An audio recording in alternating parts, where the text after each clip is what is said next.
And speaking of which, some of the more questions that are coming through are talking about your preferred platform. So Ether is where the original NFTs, and it has the smart contract. You've got the ERC token that is sort of designed for NFTs. But of course, we have huge issues when it comes to the cost of the fees. So what's your experience in terms of using Ethereum? What other platforms are you looking at?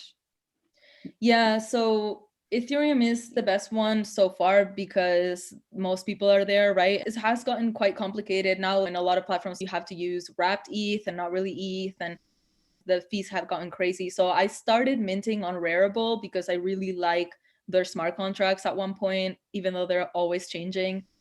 I got in to like sell my first real collection recently, like 3 months ago, at the right time before, right after all of these messes happened, where they switched on smart contracts and a lot of art didn't get lost, but like functionalities changed. So it's still really glitchy. But I started on there because I really wanted to push for this artists advocating for a percentage of their secondary market sales. That's one of the best functionalities of NFTs in building the culture. Like artists should have control over what comes back to them. And every time a collector makes money on their art, they should make money.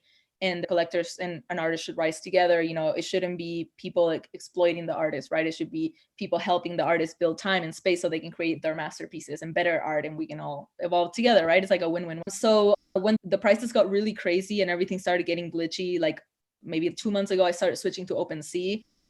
There's a lot of technicalities. Like I can mint something on Rarible and relist it for sale on OpenSea. You know, OpenSea pulls the art from all these different places, so it shows up anyway on OpenSea. But the difference is that with OpenSea, you can do this kind of like half minting, fake minting, where I post a piece of art and I half mint it, and then it finishes minting when it sells. So it doesn't charge me anything up front, but the fees do get crazy. So right now I'm advising, and right now, like this could change, you know, tomorrow, but right now I'm advising people to not list anything for under $600 because you'll most likely would get $300 in fees. So if you want to mint your first drawing and it's something simple, a still image or something, and you want to sell it for the minimum, you know, version just to play, get your money back and get more to reinvest, I would say sell it for 600. You have probably 150 in selling fees and probably like 50 or something in converting the wrap ETH to ETH.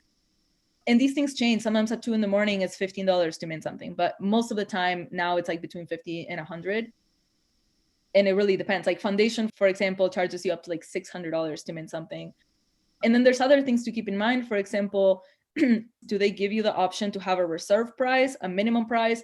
Because for example, on Foundation, I can put something there, but then once it gets one bid, it opens for 24 hours. Like what if I'm asleep when it gets the first bid and then I lose 20 hours of promotion, right? So that's a horrible, horrible way to do business, in my opinion, for the artists especially. I've definitely undersold my first piece there, sold for 2 ETH, and it was supposed to be much more, but it was a good learning experience. I made that mistake and now I can help people not make that mistake. So on OpenSea, you can set a reserve price and you can set a minimum bid. So let's say you set a minimum bid of like $100, but the piece won't actually sell and the token won't transfer unless it hits like $30,000. And so there's a lot of learning and like little best practices going on. For example, at first, I was setting my minimum bids at like $2,000 for a piece that would sell for 10, right?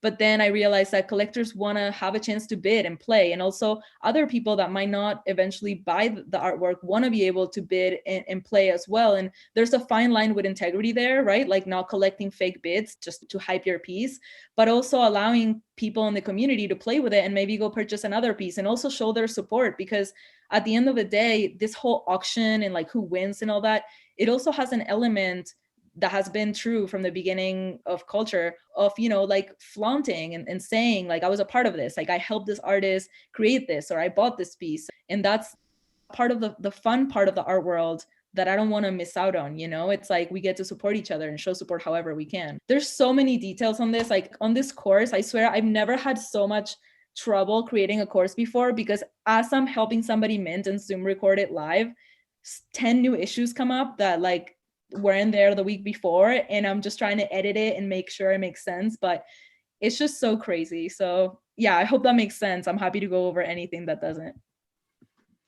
No, that's great. Thank you. And we're getting more questions in the chat, so please keep putting them in there. I want to move the conversation on a little bit to the next part, and then we'll, as you said, we'll have time at the end for the questions. If you'd like to, whoever's posting those questions, we'd like you to ask them yourself. So that would be great. So how do you go about selling your artwork? How do you go about getting the recognition, not just the technical side of things you sort of addressed for us a little bit already, but how do you get to become known? What does that marketing machine look like? Yeah, it's a fun one because it doesn't exist. And I started asking questions to people recently, like, hey guys, what's going on? You know, we've done this and this clubhouse and this and this.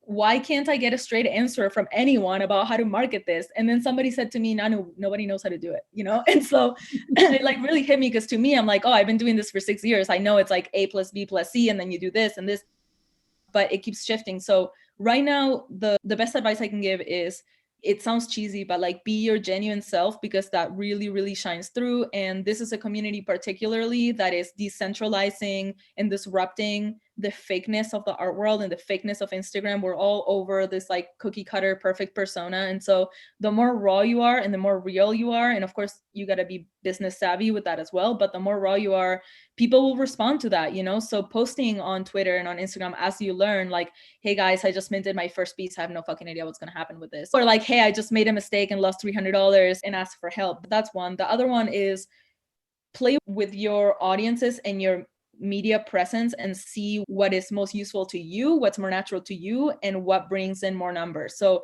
it has to be both. Like for me, I hated Twitter, so I wasn't using it very well. And then after years of learning to love Twitter, now I get it. You can do polls, you can do contests, you can engage people, and it's actually fun. And you actually develop pretty genuine connections with people.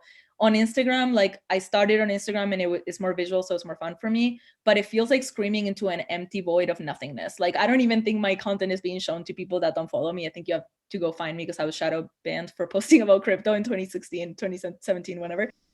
And there's like YouTube and LinkedIn and all these places, but maybe for you is going to a local meetup, or maybe for you is doing your own Zoom group. Like you got to figure out where you actually have two-way engagement. If you enjoy it, that's going to show through. If you hate it, that's going to show through. So that's going to attract the quality of people you interact with. And it's better to have way less and quality engagement, to have 20 people that you really vibe with, than to have, you know, to be posting and promoting a tweet or a post on Instagram or Facebook to 5 million people that like maybe they don't even scan it through. For me right now, it's Twitter, Instagram, Facebook, LinkedIn, YouTube, Clubhouse, Zoom calls, interviews, podcasts, doing my own podcast. So I'm doing like 10 to 15 things a month, usually, to get my artwork out there. And then you start to see your workflow. Like at one point, I realized that I was doing about 15 podcasts a month, and I was just like working for free a bunch, you know? It's hours and hours and hours of content that does bring you promotion, but I was pretty much giving all my content away for free. So I was like, whoa, okay, I got to stop and make a course and like, you know, like, I don't know, show up on like a specific talk like this and like connect with an actual group of humans, you know? So you'll learn as you go, but just try everything and see what feels best for you. So if you're an artist who has successfully marketed their traditional artwork, does that transfer across into this, or are we talking about a whole new audience that we're really... Yeah, it does and it doesn't. Like if you already have an audience, talk to them in their language, right? Like if you have an audience and you want to sell NFTs, you don't really need to explain to them what the NFT does. And you can slowly start merging the crypto audience or the technology audience. You can put a piece, let's say you go to your Instagram, you put this piece and you're like, hey guys, I just finished a new painting. It's up. And then there's a note about it that says, this is logged on the blockchain, it has an NFT smart contract. If you want to know more, ask me. And then you can slowly start seeing which of the people that already follow you get it and which ones are interested, and start like talking to that audience a bit more. And if it's the opposite way, if you're new in the crypto space, but you have recognition and you want to tell your collectors in the crypto space that you already have a valuable brand to invest in, you got to position yourself and you got to like shill your stuff. Shill is like one of the, you know, memes or whatever that people are using to just promote your stuff. And it's uncomfortable even for me. I don't like it, but I was advised to put in my bio, I was one of the original co-founders of this movement. Like I was a crypto art OG from 2016. I don't like saying those things, but it's business after all. You got to promote it. So what a lot of people are doing that are new to Twitter, for example, they're putting in their bio, I have 125,000 Instagram followers, right? So the people that see your 500 person Twitter account, can understand that your brand has been building for 10 years and that you already have 100K audience or whatever. So bring in whatever that is, whether it's your LinkedIn that you have 2,000 people that follow you, whether it's that you've done 3, I don't know, like keynote speaking, or whatever your main thing is, put it in your bio and just say, I've been doing this for a while. Like, I'm new here, but I know what I'm doing, you know? Wonderful. So you said that you're doing 10 to 20 things a month. Can you walk us through maybe 1 or 2 examples of, do you have actual campaigns that you do? If you've got a piece coming up, do you do a campaign around that, or how does it work? Yeah, they vary a lot, but usually if I have a piece, I will post about it and pin it on my Twitter. And also, this is the other thing, like a lot of people ask these questions and I say, go study the artists that you think are doing things well. Like, I do this every day, right? Like, I go to other artist profiles that I think have their shit together and are doing well, and I try to learn from their techniques. And one of them was seeing all these crypto OG artists blast and promote that they've been here since the beginning. I'm like, okay, I guess I'll do more of that. I thought I was done with that, but I'll do more of that. And it keeps making sense. So I'll post something on Twitter. Basically, I'll come up with an idea, I'll mint it. So I'll put it on the blockchain or finish it or whatever your version of that is. I will set a Clubhouse event for like 3 days in the future.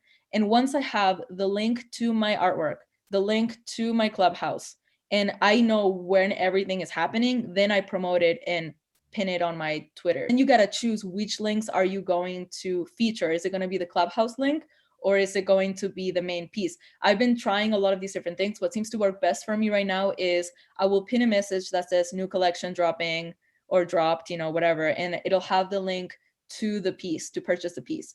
Everything else I put in the thread, and I try to empower that one thread as much as I can. So I ask people to retweet without a quote so they can retweet the same one.